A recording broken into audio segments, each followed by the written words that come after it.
Davita wakatambao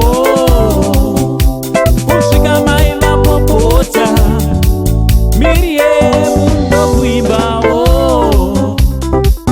nenindoimba kazukuru chekutanga kaka video kandiroda kuti mutange maona tisati tataura nyaya yedu zvizere. Ndinokumbira kuti musaone nevanyarikani handiti nekuti panotaurwa strong language, so ndinongokumbirisa kuti musaone nevana pamwe nevanyarikani. Kavideo kacho ndokanoteerera.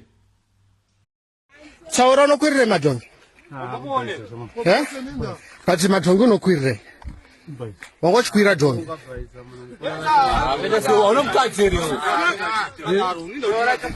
Wakwira dhongi here? Wakwira here dhongi? Wakwira here dhongi iwe?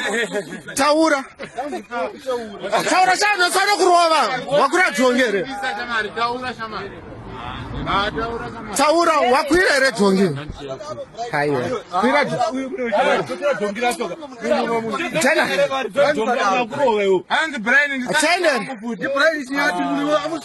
wakwira dhongi lewo kono kwirire dhongi Aichi chinopedza power, ichi unozorora ichi unozorora chaiko chaicho. Ichi unozorora zukuru. Aichi unozorora nditi kupera power chaiko chaiko. So chiteerera usati wasubscribe, turn on your notification bell kuitira kuti pega patinowinza nyaya dzakadaika aiwa newe unobva wangodzibata very fast handiti vazukuru vangu ndichiti zviri kudii kwese kwamuri. Ndichida kugamuchira zvakare pachannel penyu, channel yamunofarira. Muna the only Zimbabwean uncle saint handiti so vazukuru uyu muchinda akabatwawo achikwira dhongi uyu, kwete kukwira kwekutasva pamusoro achitorara naro, kwete kurara kuti side to side mudanga, aiwa achitotora yake achipinza mukati. Unotoshewa kuti munhu anosvika pakutochiva mupongoro. Unoziva kuti pfungwa dzachonaka. Unotoshewa kuti munhu ari normal here. Uyu mukomana uyu chokwadi chaicho haafaniri kugara kuvanhu. In fact kuvanhu vakakwana anofanira kutombotorwa oendeswa ngoma huru kana kuhlangeni.